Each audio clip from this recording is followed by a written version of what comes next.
अशी परिस्थिती आहे।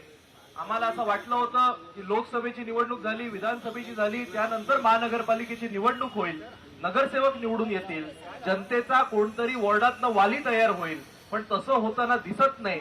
आणि आज संपूर्ण मुंबईत जर आपण परिस्थिती बघितली तर ती मलबार हिल सारखा चांगला उच्चभ्रू परिसर असेल किंवा एखादी झोपडपट्टी वस्ती असेल, कुठेही सामान्य मुंबईकराला पाहिजे तेवढं साधं पाणी मिळत नाही।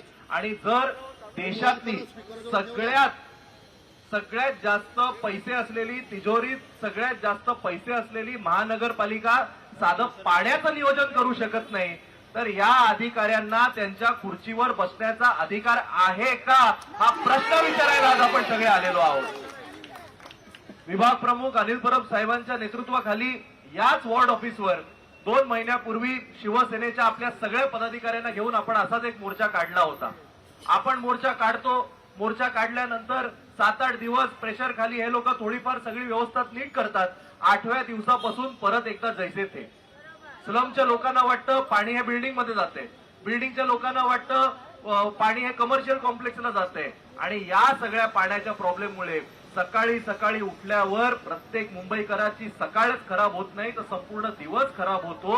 किंबहुना मी त्याच्याही पलीकडे जाऊन सांगतो, समाजातला सामाजिक सलोखा देखील बिघडायला लागलेला आहे। कारण या बिल्डिंगवाल्यांना वाटतं तिकडे पाणी जास्त जातंय, त्यांना वाटतं इकडे जास्त जातंय, आणि आपापसातले वाद वाढू लागलेले आहेत। या अधिकाऱ्यांना त्याच्याबद्दल काही पडलेली नाही, आणि म्हणूनच जाब विचारायला सगळे शिवसैनिक, मुंबईकर, वांद्रेकर, कलिनामधले सगळे नागरिक हे आज एचईस्ट वॉर्डावर मोर्चा काढायला आलेले आहेत। आणि तुम्ही एवढ्या मोठ्या संख्येने इकडे उपस्थित झालात, भर उन्हामध्ये उपस्थित झालात, मी खरंच मनापासून आपले आभार मानू इच्छितो।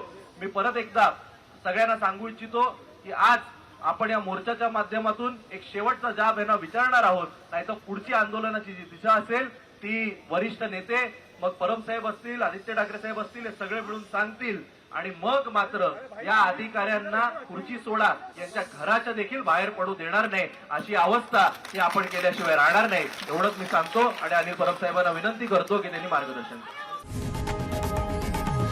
लोकशाही मराठी ऐका, पहा, जागरूक रहा।